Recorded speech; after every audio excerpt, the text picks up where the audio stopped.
बार व्रत कथा।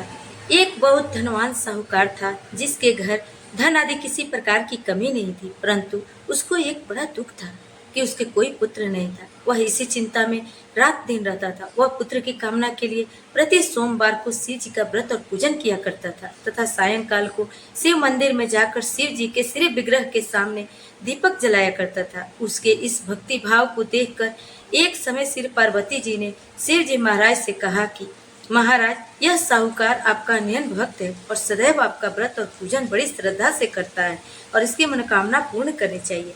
भगवान भोलेनाथ ने कहा, हे पार्वती, यह संसार कर्म क्षेत्र है।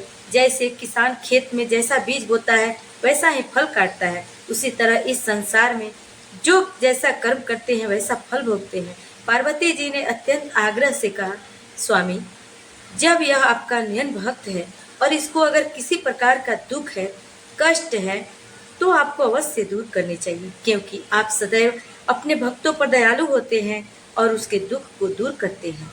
यदि आप ऐसा नहीं करेंगे तो मनुष्य आपकी सेवा तथा व्रत क्यों करेंगे। पार्वती का ऐसा आग्रह देख शिव जी महाराज कहने लगे, हे पार्वती, इसके कोई पुत्र नहीं है। इसी चिंता में यह अति दुखी रहता है। इसके भाग्य में पुत्र न होने पर भी मैं इसको पुत्र की प्राप्ति का वर देता हूँ, परंतु यह पुत्र केवल 12 वर्ष तक जीवित रहेगा। इसके पश्चात वह मृत्यु को प्राप्त हो जाएगा। इससे अधिक मैं और कुछ नहीं दे सकता, इसके लिए नहीं कर सकता। यह सब बातें साहूकार सुन रहा था। इससे उसको कुछ न प्रसन्नता हुई और न ही कुछ बहुत दुख हुआ।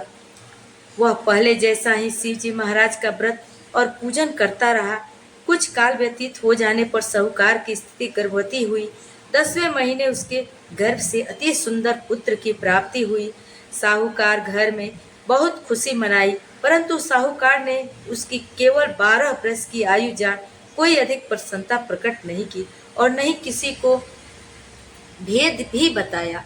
जब वह बालक 11 वर्ष का हो गया तो उस बालक की माता ने उसके पिता से विवाह आदि के लिए कहा, तो वह साहूकार कहने लगा कि अभी मैं इसका विवाह नहीं करूँगा, अपने पुत्र को काशी जी पढ़ने के लिए भेजूंगा। फिर साहूकार ने अपने साले को बुला उसको बहुत सा धन दौलत देकर कहा, तुम इस बालक को काशी जी पढ़ने के लिए ले जाओ और रास्ते में जिस स्थान पर जाओ यज्ञ करते जाओ, ब्राह्मणों को भोजन कराते जाओ। ये दोनों मामा भांजे यज्ञ करते और ब्राह्मणों को भोजन कराते जा रहे थे। रास्ते में उनको शहर पड़ा। उस शहर में राजा की कन्या का विवाह था। दूसरे राजा का लड़का जो विवाह करने के लिए बारात लेकर आया था, वह एक आंख से काना था।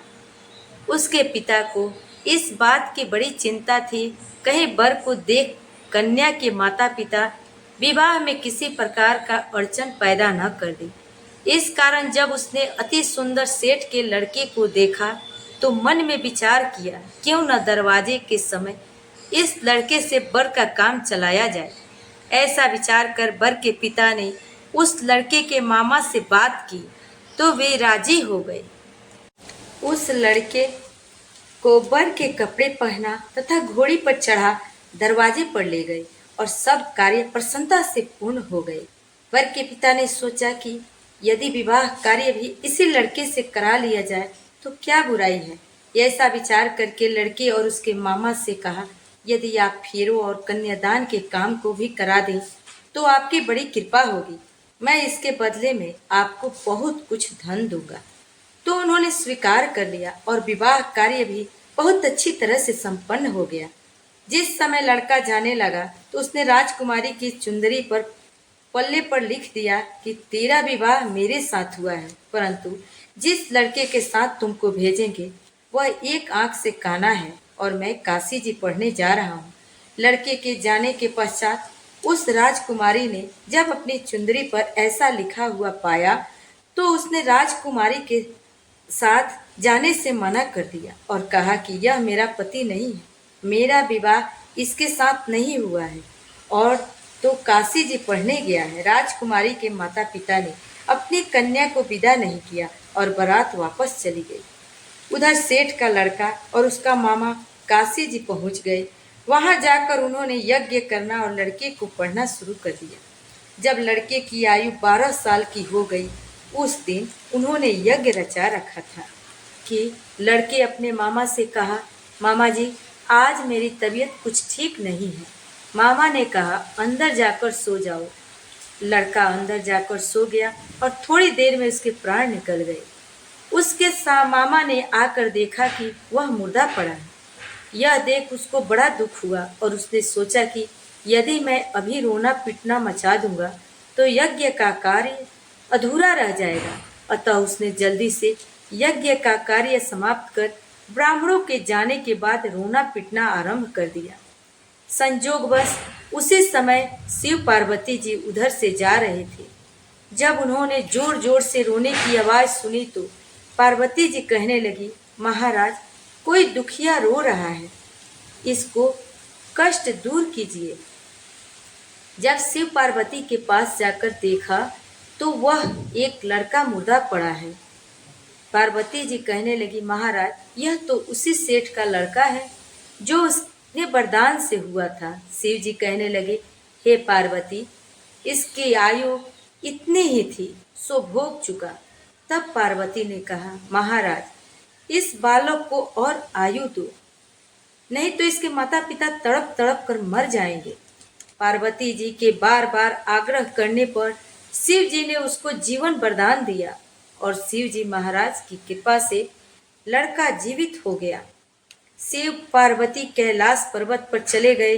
तब वह लड़का मामा उसी प्रकार यज्ञ करते तथा ब्राह्मणों को भोजन कराते हुए अपने घर की ओर चल पड़े।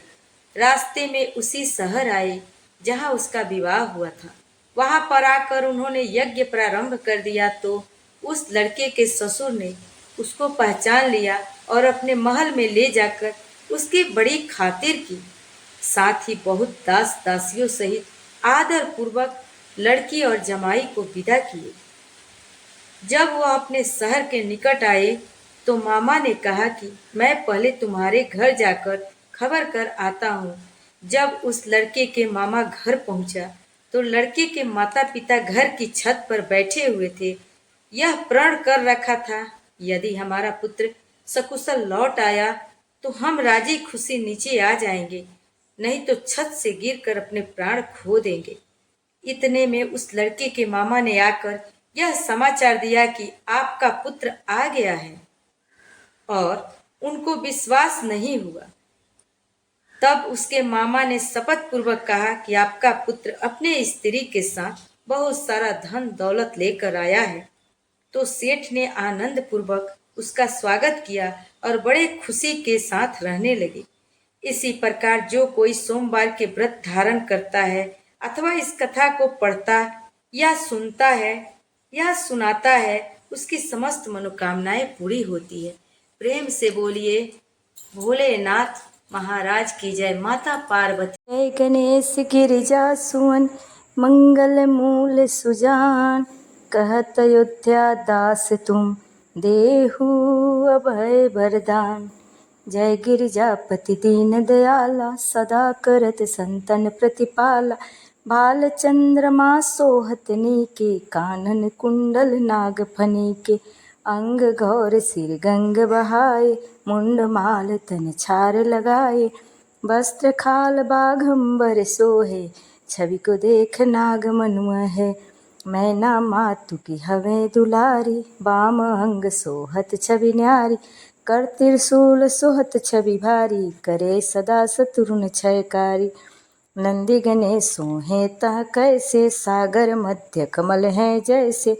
कार्तिक श्याम और गणराऊं, या छवि को कही जाते न काऊं। देवन जबहि जाय पुकारा, तबहि दुख प्रभु आप निवारा। किया उपद्रव तारक भारी, देवन सब मिल तुम्हि जुहारी।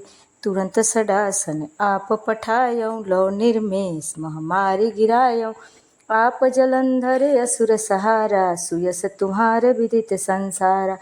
त्रिपुरासुर सन युद्ध मचाई, सबहि कृपा कर लीन बचाई। किया तपहि भगीरथ भारी, पुरौ प्रतिज्ञा तासु पुरारी। दानिन मह तुम सम को नाही, सेवक स्तुति करत सदाहि। वेद नाम महिमा तम गाई, अकथ अनादि भेद नहीं पाई। प्रगटे उदधि मंथन में ज्वाला, जरत सुरासुर भये बिहाला। किन्न दया तह करी सहाई, नीलकंठ तब नाम कहाई।